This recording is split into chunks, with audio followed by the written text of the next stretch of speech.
Every child is unique and deserves a school that truly understands their potential.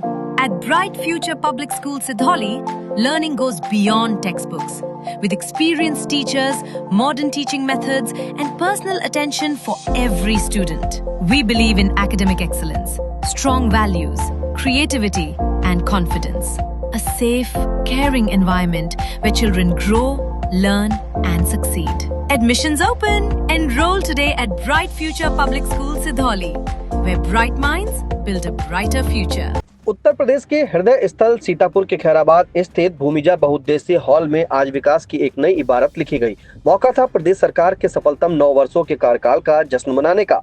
कार्यक्रम का भव्य शुभारंभ जनपद के प्रभारी मंत्री और राज्य मंत्री राजा मयंकेश्वर शरण सिंह ने दीप प्रज्वलित कर किया। पूरा माहौल उस वक्त तालियों की गड़गड़ाहट से गूंज उठा जब मंच से विकास, विश्वास और सुशासन की गाथा सुनाई गई। जनता को संबोधित करते हुए प्रभारी मंत्री राजा मयंकेश्वर शरण सिंह ने कहा कि बीते 9 वर्षों में सीतापुर के विकास की जिन ऊंचाइयों को छुआ है वह पहले अकल्पनीय था। उन्होंने विशेष रूप से नवीनीकरण का जिक्र करते हुए कहा कि आने वाले समय में यह पावन स्थली एक वृहद और वैश्विक तीर्थ के रूप में स्थापित होगी। इससे न केवल उत्तर प्रदेश की धार्मिक पहचान मजबूत होगी बल्कि स्थानीय अर्थव्यवस्था और पर्यटन को भी पंख लगेंगे। कानून व्यवस्था पर सरकार की जीरो टॉलरेंस नीति को दोहराते हुए मंत्री राजा मयंकेश्वर शरण सिंह ने स्पष्ट किया कि आज अपराधी डरे हुए हैं और आम जनता सुरक्षित है। उन्होंने कहा कि महिलाओं और बच्चियों की सुरक्षा वर्तमान सरकार की सर्वोच्च प्राथमिकता है, जिसके कारण आज प्रदेश की आधी आबादी खुद को पहले से कहीं अधिक सशक्त और महफूज महसूस कर रही है।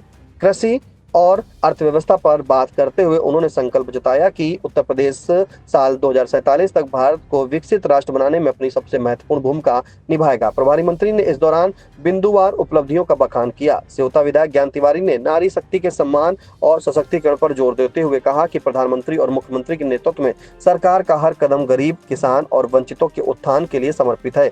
उन्होंने आह्वान किया कि सीतापुर को एक विकसित जनपद बनाने के लिए समाज के हर वर्ग को इस विकास यात्रा में अपना योगदान देना होगा। यह कार्यक्रम सिर्फ भाषणों तक सीमित नहीं रहा बल्कि जहां जन कल्याण की सीधी झलक भी देखने को मिली।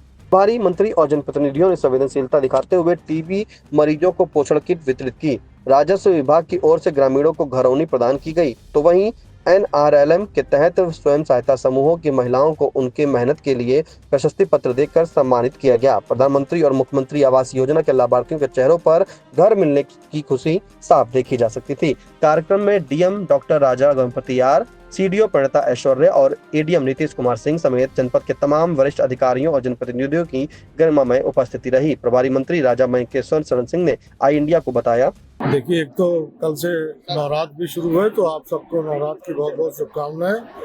नया साल भी शुरू है, उसकी भी आप सबको बहुत बहुत शुभकामनाएं। इन पिछले 9 वर्षों में जिस तरीके से उत्तर प्रदेश ने तरक्की की है और हम जिस तरीके से भारत में जो विभिन्न राज्य है उसमें आखिरी के 3 पर थे और आज हम लोग पहले 3 पर आ गए हैं, ये अपने आप में दिखाता है कि उत्तर प्रदेश किस तरीके से आगे बढ़ रहा है और बहुत जल्द हम लोग $1 ट्रिलियन की इकॉनमी भी बनेंगे। जिस तरीके से पिछले 9 वर्षों में 4000 करोड़ रुपए से अधिक की संपत्ति जो हमारे यहाँ जो आप कह लीजिए दुष्ट आत्माएं हैं या गैंगस्टर हैं, उन सब से वसूली की गई है, ये अपने आप में एक रिकॉर्ड है। आज कानून व्यवस्था पूरी तरीके से मजबूत है।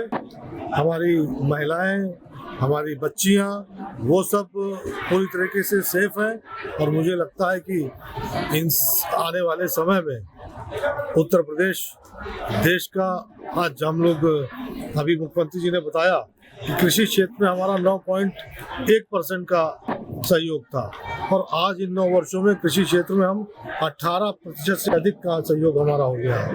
ये सब परिलक्षित करता है कि उत्तर प्रदेश दिन पर दिन आगे बढ़ रहा है और आदरणीय योगी जी के, आदरणीय मोदी जी के नेतृत्व में उत्तर प्रदेश देश का अग्रणी राज्य बनेगा और भारत 2047 तक विकसित राज्य बन के बनेगा। फैक्ट्रियां लग रही हैं और लगभग 20,000 करोड़ रुपए से अधिक का निवेश का यहाँ पे आया है, जिनमें से बहुत सारी धरातल पे भी उतर गई हैं और धीमे धीमे मुझे लगता है कि सीतापुर भी एक औद्योगिक नगरी बन के उभरे। नहीं, स्थगित नहीं है काम, उसकी पूरी हम लोग एक बार दिखवा रहे हैं, एक जांच टाइप की करवा रहे हैं। आगे गर्मियों का मौसम भी आ रहा है और जहाँ जहाँ गड़बड़ी पाई जाएगी वहाँ वहाँ कार्रवाई होगी। किसने बताया लेट हो रहा है? लेट हो रहे हैं नहीं, लेट नहीं हो रहा, कार्यकाल ही चल रहा है। अभी तो कार्यकाल चल रहा है, लेकिन हाईकोर्ट ने नाराजगी जताई। समय पर होगा, आप चिंता न कीजिए, बिल्कुल समय पर होगा। आज 9 साल का मैं भी पूरी तरीके से विधायक हूँ। हालांकि हमारे मुख्य अतिथि तो कई बार हमसे पहले काफी सीनियर विधायक हैं, कई बार पहले विधायक रह चुके हैं, लेकिन हम सौभाग्यशाली हैं कि आदरणीय योगी जी के साथ में हमें कार्य करने का अवसर प्राप्त हुआ। याद करिए वो दिन जब उत्तर प्रदेश में समाजवादी पार्टी का कुशासन, गुंडाराज, भ्रष्टाचार, लूट, महिलाओं का शोषण, और अगर हम बजट की बात करें, मुझे याद है कि जो 16-17 का अखिलेश यादव का आखिरी बजट था 3,46,000 करोड़ का, और आज हम लोगों ने जो इस बार बजट, क्योंकि हमारे संसदीय राज्य मंत्री भी हैं हमारे आदरणीय वेंकटेश्वर जी, जिन सुरेश खन्ना जी की अभी माननीय मुख्यमंत्री की तारीफ कर रहे थे, हम 9 लाख से अधिक बजट अपने सदन में पास किए, जो अखिलेश जी के जमाने में 3,46,000 और आज हम 9,12,000, 3 गुना बजट काम करने का काम है। ये उत्तर प्रदेश की विकास की गंगा बहाने का बजट है। ये गरीबों के अंतिम पायदान तक, बिजली से लेकर के उस झोपड़ी, कहाँ पे झोपड़ी थी वहां पे मुख्यमंत्री और प्रधानमंत्री आवास देने का हम लोग जो संकल्प लिया है, उस संकल्प के तहत काम कर रहे हैं। देखिए आज चमचमाती हुई सड़कें, 4 लाइन 6 लाइन सड़कें, गांव-गांव तक जाने के लिए रोडें, इंटरलॉकिंग, 5 लाख रुपए का आयुष्मान भारत का कार्ड। लेकिन ये सब जो जन कल्याणकारी योजनाएं हैं, इस प्रांगण में बैठी हुई जो नारी शक्ति है, और ये मेरा व्यक्तिगत अनुभव है और ये आपका भी अनुभव है, क्योंकि हमने कोविड काल में देखा है, ये सपा और बसपा कांग्रेस के लोग जो अपना दुम दबाए हुए अपने घरों के अंदर गए थे, वहां पे भारतीय जनता पार्टी का कार्यकर्ता और ये हमारी बहनें जो कोविड से पीड़ित थे, उनके घरों तक किट पहुंचाना और उनके इलाज कराने का किसी ने काम किया था, तो इन बहनों ने और भारतीय जनता पार्टी के कार्यकर्ताओं ने किया था। हमने मंत्रिमंडल के प्रमुख मंत्रियों के द्वारा सुना, संगठन के मुखिया प्रदेश के आदरणीय पंकज जी से भी सुना कि हम सब ने भारतीय जनता पार्टी के नेतृत्व में किस प्रकार से अपने जनपद को आगे बढ़ाने के लिए किया है। लेकिन ये श्रेणी जो बैठी, श्रेष्ठ श्रेणी, यह पूरे जनपद में घर घर से संपर्कित ऐसी श्रेणी बैठी है। मित्रों, एक बात और बता दूं, ये सौभाग्य है कि 9 वर्ष के नवनिर्माण के यह प्रदेश के नया वर्ष मनाया जा रहा है। यह सौभाग्य है, संयोग है, अपने जनपद में भी 9 विधानसभाएं हैं। ये 9 का अंक अपने जनपद के लिए बहुत ही सराहनीय है। इस उपलक्ष्य में 18 मार्च से 26 मार्च तक जनपद सीतापुर और जनपद सीतापुर में सभी विकास खंडों में विशेष समारोह का आयोजन किया जा रहा है। इस 9 दिवसीय कार्यक्रम का मुख्य उद्देश्य है शासन की महत्वपूर्ण उपलब्धियां और जन कल्याण योजनाओं का जानकारी सीधे सीधे आप तक पहुँचाया जा सके। आने वाले दिनों में हम विभिन्न क्षेत्र में विभिन्न सेक्टर्स पे फोकस प्रोग्राम करेंगे, जैसे कि 19 मार्च को उद्यमियों का सम्मान, 20 मार्च को रोजगार मेला, 23 मार्च को किसानों के लिए विशेष सम्मान कार्यक्रम के आयोजित किए जाएंगे। At Singhania Educational Institute, we're not just prepared for the future, we're actively shaping it with technology and innovation. We are preparing to lead tomorrow.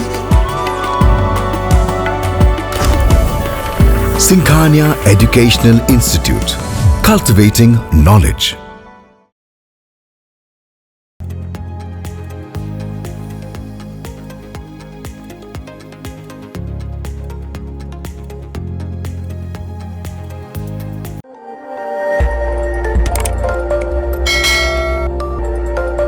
खबर आपकी, नजर हमारी। देखते रहिए आई इंडिया।